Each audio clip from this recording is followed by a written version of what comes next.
So next we will see how to read and write the basic data types. So what are the basic data types? That is the data types int, float, character, char, etc. How to write those data types onto a file. Okay, so we need to take a different approaches for the basic data types and also the user defined data types. So what are the user defined data types? You can take maybe structure as an example. So you have to give a different approaches for both the cases. So first I will explain how to read and write the basic data types. So the operators used are, one is the input operator and the next one is the output operator. First I will see how to write a data into a file. Okay, so for writing a data into a file, first I have to open it, isn't it? So if I want to open it in a writing mode, which stream I should choose? Off stream, isn't it? In the last lecture we have seen why off stream is used. So I will declare an object of off stream type. So off stream out file. Now the file name, now the name of the object is out file. Now I want to open it with the help of this object. So out file dot open. Now inside the brackets, and inside the double quotes, write the name of the text file, that is file.txt. Okay, now I want to write it, isn't it?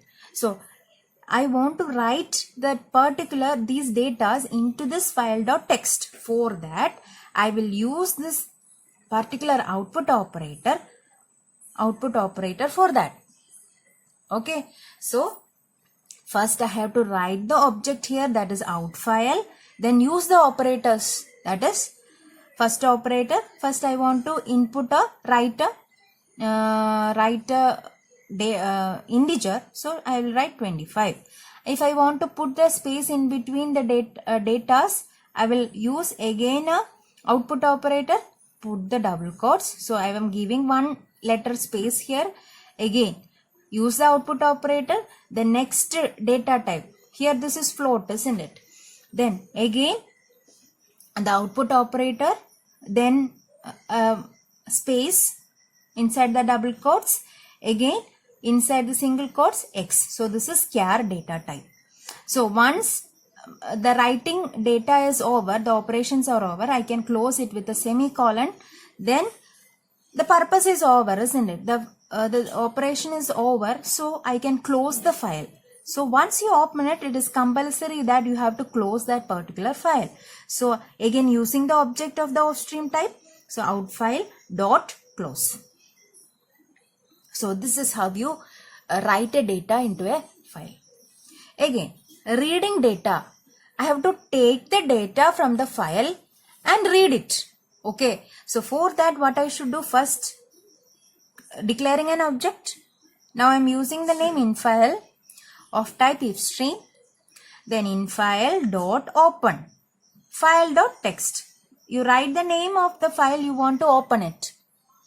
Then declaring the variables first. Why you have to declare the variable is that, suppose I want to read a certain data into the file, I should have some knowledge about the type of data that is inside the file.